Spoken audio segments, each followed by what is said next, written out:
Hello and welcome back to another reaction. In this occasion, Fullmetal Alchemist Brotherhood, episode 32. Last episode was more focused on our secondary characters. Ed and Al took a backseat and let everything else be developed, and we got some pretty deep understanding of the plot. We got a lot of things that we could see, and obviously we got a better view of Scar's plan and of course the Homunculus plan. So yes, that is impressive. But honestly, what I really took the most from the last episode was kind of the resolution of the Doctor character, Dr. Knox, which is, as I said during my previous reaction, something that he deserved. At least so far of what I have seen of Dr. Knox, is somebody who is very hurt inside and who doesn't not deserve the existence that he already has.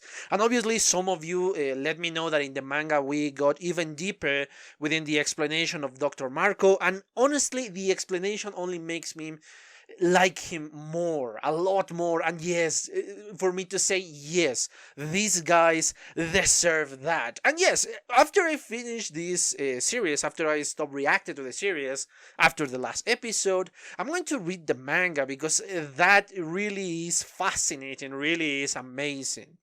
But anyway, I don't think you're here to just hear me speak about last episode, so yes, I know, it's the same routine, guys. Sorry, but it's absolutely necessary. If you enjoy the content of the channel, please consider a subscription and obviously turn on notification. Give me a like if you enjoy the video, and obviously leave a comment to let me know what happened in the manga, because yes, as I said before, I cannot read it because of spoilers, and what you think about the series and how it compares with the manga and the anime. But anyway, yes, enough about this. Let's just cut all of this and watch the episode, shall we?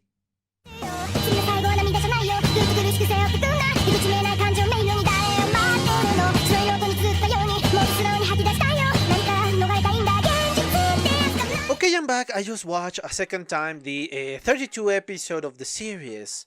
And again, we don't see a lot of action, or at least not spectacular alchemy fights or something like that. But I think this is a very important episode because we learn more about what is going on in the background while our heroes are being attacked and are being attacking or whatever. Because obviously the background in this series is really important because that will help us to understand the world better. So yes, an absolutely necessary episode. And obviously among what I think is important to know is how General Gorman is just disguised himself as a woman, as an old lady. And honestly, it is a brilliant disguise. I didn't notice until, I don't know, a few minutes before the reveal, or no, few seconds before the reveal. So kudos to that, it's amazing. So yes, perhaps because I never thought about that. Never thought, oh yes, General Gorman is going to disguise himself as a woman, or as an old lady in this case. But yes, and this is important. Why? Because the net of contacts of Mustang is so big that even they catch information that they did not want to catch.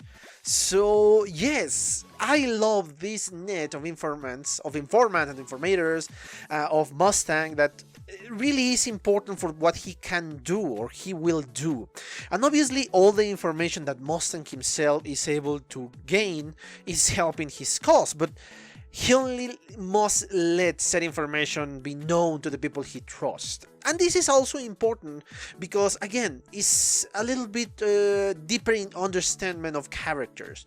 At the beginning of the series, the first time we saw Gromman, I thought it was, oh, he's an old man, he's just retired and he doesn't know anything, and Mustang is using the position of this general to gain more power within him. But no, he's actually part of the net of Mustang, which is impressive. This is something I did not suspect the first time that we saw Gromman. And obviously, speaking of him, because again, everything is related to this point, or at least so far is related to the importance of the series, is we learn more information about Lior. So far, from what we have seen, I thought that Lior was a lost cause from the beginning. That yes, thanks to the homunculi, Lior is in a riot, and obviously the homunculi are going to use said riot to create perhaps another philosophical stone, or do something else with this population. But actually, no. The show is deeper because yes, thanks to the side, the eastern military side, the eastern headquarters, they really managed to calm down the riot. They managed to really stop whatever is going to happen here. But obviously, that is not what the plans of the homunculi are. They want this riot. They wanted this. They needed this for something else. And again, perhaps it's to create another philosophical stone. But they needed this. And therefore they send the central troops and they ruin whatever the eastern troops fix. So yes, it's obviously part of the plan.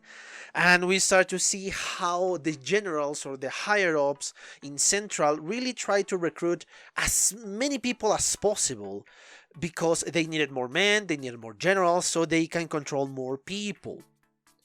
Raven was one of them. They never gave their intentions being completely on the open.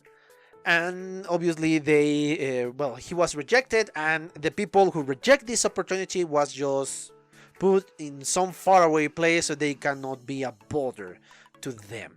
So yes, again, we're starting to see how the background of the military is starting to function, thanks to the homunculus taking control over the country.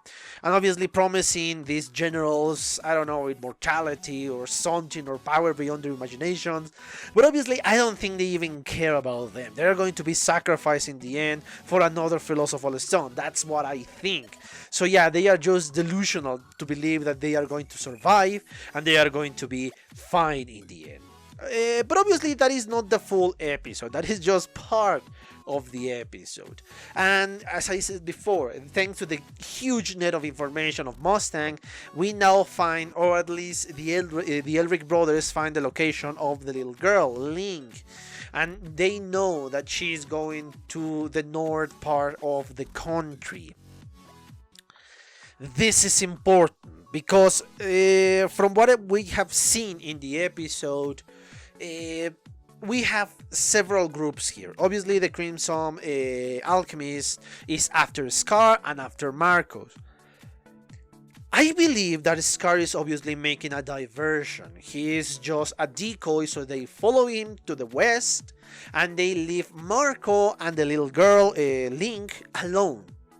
Because I think the one that is with Scar is the other dude, the monster dude. I don't recall his name, the very thin one. So yes, they are pretending to go far away because Link is not that famous within the military police. They are just focusing on Scar and they are focusing on Marco.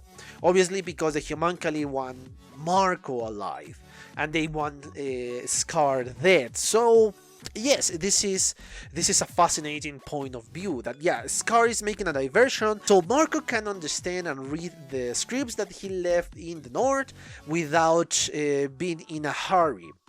And obviously, since Link can be in the open because nobody's looking for them, obviously except with the exception of the Elric brothers, they can travel a lot easier.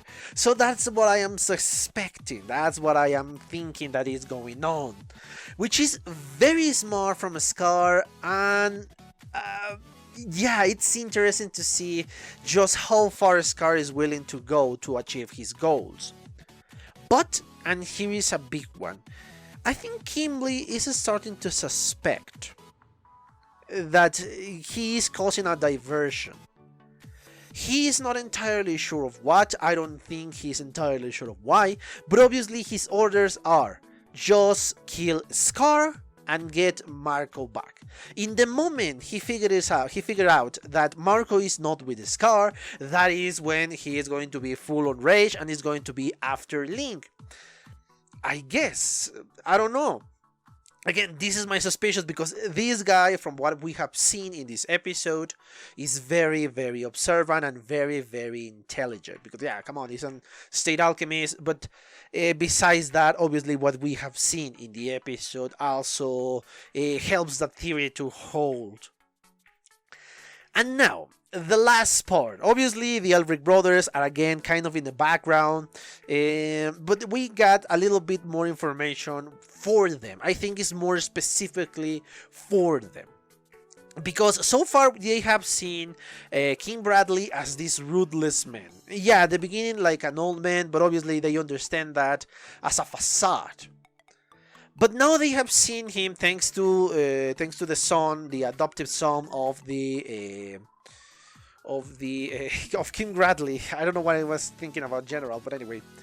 They have seen another side. Because yes, everything that I have seen so far in this anime is telling me that the son and the wife have no idea of the plans of King Bradley. And obviously we have seen in this episode that he is protective of his family. Why I put that in quotation marks? Because I don't think so. Because in the moment the homunculi achieve their goal, they're going to discard the son and the wife because they are no longer useful. This is for public appearance. So they have a calm population and they do not suspect anything from them. So, yes, that's what I think. This is a facade once again because they are trying to protect their family, his family, but obviously I don't believe it for a second there. And yes, this is actually a plan. I don't know, perhaps in the moment that King Bradley found out that Ed and Al were at his house, this was part of his plan to say, okay, let's make doubt their plans even more by me pretending to be a very loving father and husband. So yes, perhaps this is still part of King Bradley's plan. Also, it's very unimportant, not that relevant, not in this episode at least, but I find so weird Risa behind King Bradley. Anyway, yeah, the last point, obviously, when they are heading north, now Ed and Al are heading north, and they are going to visit one of the family members of Armstrong, Major Armstrong. In this case, Major General Armstrong. I don't know her name, obviously, but it's a she, because even Major Armstrong said so himself that this is a presentation you must present to her or something along the lines. I don't remember exactly what it said. So it's a woman. It's but I don't know much about her. Again, this is the separation between the last series, and this one. That this is the only other member of the family that we saw is in a kind of a more funny episode in the last series when we met the sister of Major Armstrong, and very beautiful sister, but that's it, very strong. But Anyway, I am just rambling right now, and I think I exhausted the topic of this episode. And yes, I know this is boring, I know this is perhaps nonsense to you, but you know, YouTube is kind of being weird right now. So if you enjoy the content of the channel, please consider the subscription and obviously turn on notifications so you can get up to date with what's going on in the channel. If you like the video, give me a thumbs up, and obviously leave a comment to let me know what you think about the episode and what you think about the anime in general, without spoilers, please. If you can share this video, that will be even better. And if you want to follow me on Twitter, the link is in the description below.